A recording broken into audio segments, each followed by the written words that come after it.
intani maanta waxay tahay inaan ku soo gudbinayno aan ku leenahay ogow oo xusuusnow inaad adoon Ilaahay tahay inaadan iloobin wixii lagu abuuray inaadan iloobin maqsadka laga leeyahay inaadan iloobin cidda kaliya wax ku tari karta abaar iyo mushkilad hadaad dareemayso hadaad awlaad la'aan dareemayso hadaad caafimaad la'aan dareemayso hadaad maxaan ku dhahdayay masiibo iyo dulmi cid ka haysta jiro Ilaahay inaad xasuusnatoodan iloobin way fariinta saddex misaal baan ku siinaya qisada koobaad waxa lagu tilmaamaa ibn abi dunya kitaabu leeyahay inuu ku wariyay isagoo zuhdiga ka waramay iyo alla bariga iyo cibaadada qofka muslimka ah waxa kale oo wariyay Hasan al-Basri isagoo Anas ibn Malik ka wariyay nin ansaariya inuu ahaa nin ganacsada lagu tilmaamay naasik iyo waric xalaal miirad inuu ahaa xilligii nabi Muhammad alayhi salaatu wasalaam ninkaasi inuu maalin maalmaha kamida isagoo safar doonaya soo maray tuulooyinka iyo magaalooyinka deegaanka bani aadamka kamida oo dhinaca Shaam inay ahayd lagu tilmaamay ninkii waxa uu warsaday cid gaadiidlaya oo uu kaashado oo uu weheshado oo dariiqa marisa waxa loo sheegay nin dadka ka kireeya fardo ninkii baa farda iyo gaadiid ka kireeyay ninkaas oo tuugaha asalkiisa yaa markii wadadii dhexda la sii marayay wuxuu yiri wadadan inagu leex waxa uu yiri war wadadan haynagu leexina tana raadki iyo dadka cagtoodu ka muuqataaya ina mari wuxuu yiri may anigu tana naqaano tana dhow oo tana toobiya wadadii ayuu ku hormaray ninkii dabeedna markii hawd halkaas ahiya keenaya dhul qariiba la dhex maray iyo togag la maraayo yaa wuxuu tusay lafa dad badan oo dhintay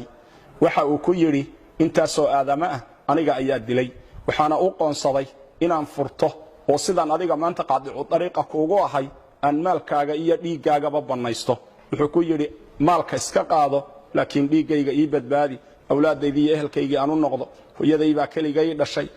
sidii loo hantaatici lahaa ayuu aad u calacalay wuxuu ku yiri inta aan dilayba hadal fiican way yiraahdeen qofna kama maqal waxa uu yiri waxaan ku yiri war afar rakacadood intaan tukanayo ma ii kaadin kartaa mar hadaad dilayso markaas wuxuu yiri waxa tukataa inta aad rabto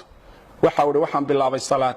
waxaan isku dhaxwaday ducooyin iyo ayad quraan oo qalbigayga ku soo dhacaysay ayada quraanki waxay amman yujibul mudarra idha da'aa wa yakshifu as-su'a wa yaj'alukum khulafa al-ard ilahum ma'a Allah ayada qalbigayga ku soo noqnoqonaysay ducaduna waxay ahayd ya wadud ya dhul arsh al-majid ya fa'alu lima yurid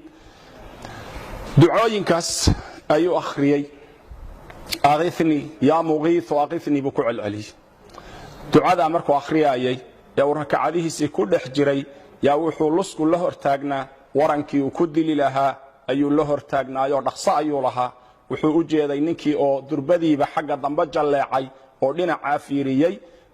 isageena salaadii intuu ka baxay buu fiiriyay dabeedna waxa uu arkay nin faras wata oo aad u soo ordayo waadiga iyo toga dhinaca hoose ka soo socda waran ololayana gacanta ku wata ninkii ayaa ku dhuftay markaas uu ninkii dilay waa weydiiyay oo wuxuu ku yiri ilaah baan kugu dhaariyay yaa tahay wuxuu yiri anigu malag baanahay u xil saaran amman yujibu al-mudarra idha da'aahu wa yakshifu as-su'a wa yaj'alukum khulafa al-ard anigu dadka mudariinta wadooyinku markay ka xidhmaan dadka ilaahay u laabta dadka alla waafajiyo inay ilaahay u noqdaan kuwaas anigu iska rabtaagaa buuri dabeedna wuxuu yiri yaa muqiith waqifni markaad lahayd albaabka koobaad ee samada gariiray markaas samadana lagu garaacayo garaaceedii ka fadhii weynay buu yiri markaas aniga la soo diray inaan adiga ku kaalmeeyo waaniga ku kaalmeeyay buu miyaan orod yara mar hadaan inta kugu soo ajiibon koobo imid walaal waxaan ku leeyahay